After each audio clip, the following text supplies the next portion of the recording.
Hey guys, so I've got Major Vonreg's TIE Fighter. This is a variant of the TIE Fighter series.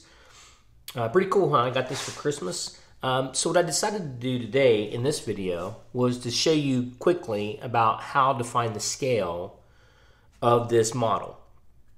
A lot of it's kind of guesswork based on what I've been reading, based on what I've been looking at in YouTube and the different forums on Star Wars forums and stuff like that.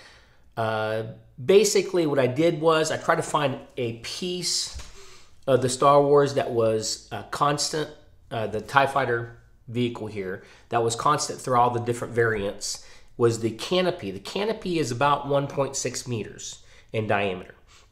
So what I did was I took that and I measured this with the ruler using centimeters, and basically I took the model measurement over the actual measurement if this was built in real life. Now there was one guy, I did look on YouTube recently, that built a TIE Fighter very close to this, a little different, but close to what this looks like in the UK. And he was really cool. He talked about using scale, but the only thing I liked about it was he didn't tell us exactly how he built it. Like what scale did he use to build this?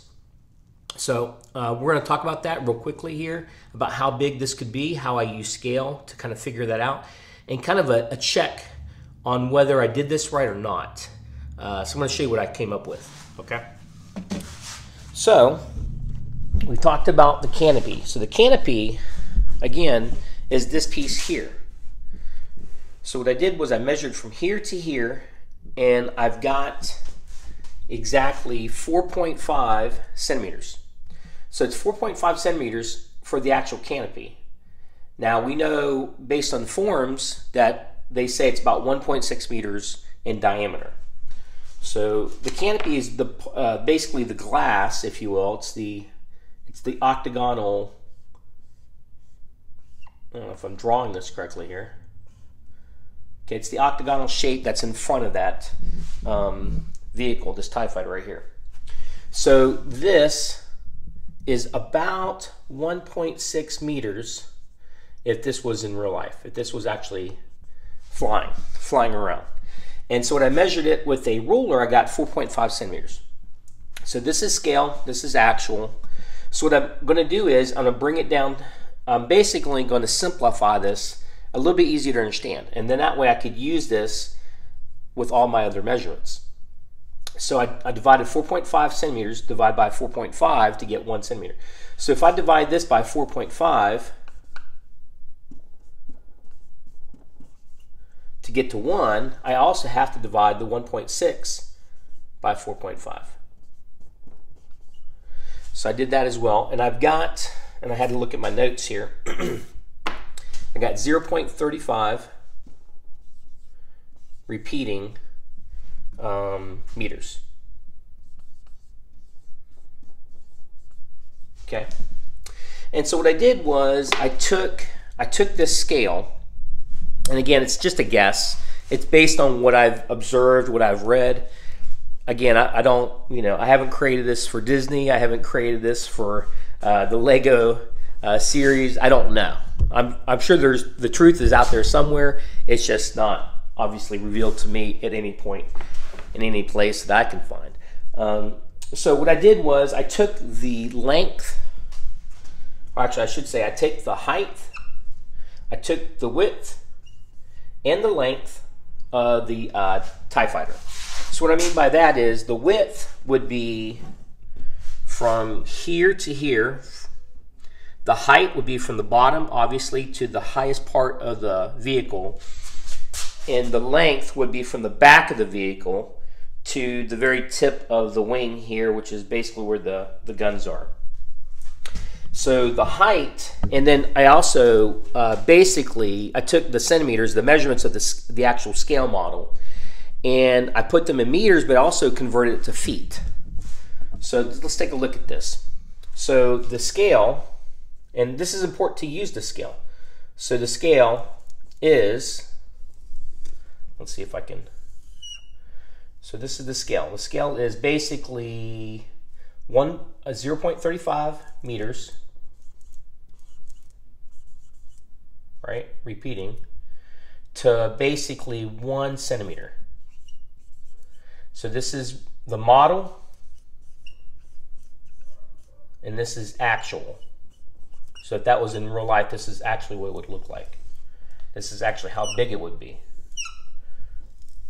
So basically creating a table. So the height, when I measured it, was 16 centimeters. It's about 16 centimeters. And again, it's a close guess because it kind of depends on how you read the ruler and whatnot. Because it could be like 15.9, 16.1, something like that. So I just rounded it to the closest one, was about 16, with a little bit of confidence. 18.5 was the width, centimeters, and the length was a little bit longer at 23 centimeters. Whoa, messed up there. Sometimes you think 23 and you think centimeters at the same time, then you skip the 3 and do the singy. Okay, makes a lot of sense. I do a lot of mistakes like that. Okay, so based on that concept, what I did was, I put these in the wrong spot. Centimeters supposed to be on the bottom. I've got centimeters on the bottom, centimeters go on the bottom. My bad. Apparently it's too early in the morning for me. All right, okay, let me erase these up top. Man, goodness gracious. And I've redone this video like 3 times. So it just goes to show I had not drank my coffee that much at all.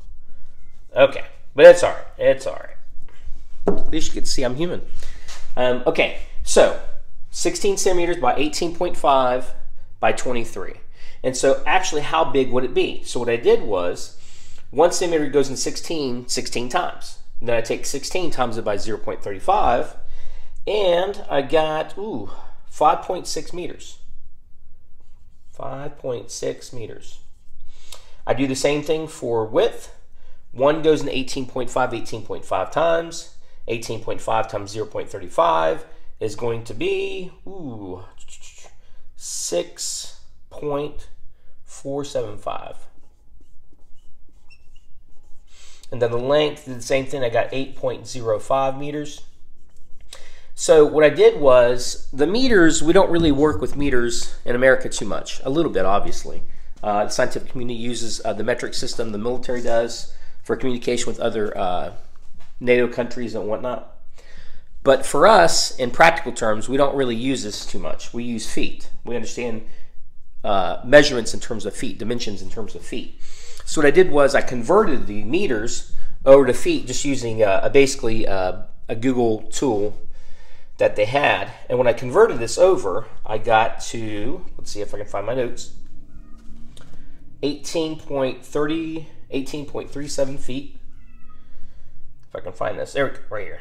18.37 feet was the height. The width was 21.24. And then the length was 26.4. And to kind of give you an idea about how big that is, this garage, which is basically my workshop, this garage is about, the door itself, this door right here, is 16 feet in width, okay? If you add the 2 feet over here and maybe the 1 foot over here, it's somewhere around, it's based on my blueprints here, because I got blueprints of the house. The width is 19 foot and 4 inches. And then the length, or I should say from here, from this wall, all the way to the door, if this is the length, I guess this would be the width. The width is 20 feet, 8 inches. So basically, it's about a 20-20, roughly. About 20 feet by 20 feet, roughly. So if you think about that in terms of that, this would even basically not even fit in here. This would be too long. The TIE Fighter would be way too long. It would stick out probably about 5-6 feet beyond the doors, and it wouldn't even fit in here because the height here is probably 8 feet. So it'd be much taller than my actual house here. But basically, if I didn't have the roof here, This could probably be almost placed inside the garage, but it'd be a really, really, really, really tight fit. Again, probably wouldn't make it. Probably I'd have to break one of the walls down a little bit. But basically, that's how big it is. So it's so big that it basically would not fit in here. It would basically, if I didn't have this little wall right here, this little notch, and I pushed out the wall, it basically would barely fit in here width and lengthwise. It'd probably just come out the front of the garage doors. And it definitely, certainly wouldn't, it wouldn't fit because the ceiling is way, way, way, way, way too short. So that scale model, that's how I figured that out. And then the one last thing I want to talk about before I close this video is I wanted to make sure that I got this right, because you know I'm very I have to be very technical. I have to feel like that I'm getting to the right spot in how I do these things mathematically, and just using common sense. What I did was I took Major Vonreg and I pulled them out. Now, of course, this is probably not the best thing to do using the scientific, or I guess engineering method, if you will. But basically what I did was I took Major Vonreg and I basically measured him. And he came up to be about 4.5 centimeters tall. So I took 4.5 centimeters and I converted that using the scale. I multiplied it by 0.35 and I got to about, try to remember how tall he was. I can't remember what it was in meters, but what I did was I converted it over to feet. And basically, if this was real, if he was a real life person, he would be about 5 foot 4 inches tall. And I thought, well, that's kind of small, because the average height of a male person is about 5'6". And again, I know this is fictional, but pilots, generally speaking, are supposed to be a little bit shorter because they have to fit in various different cockpits and whatnot. And this is a small cockpit. So my guess is he's probably about 5'4", maybe a little bit shorter on the male chart, so to speak. But that's how I basically came up with that. And then I used that height as a realistic check on whether or not I applied my scale correctly.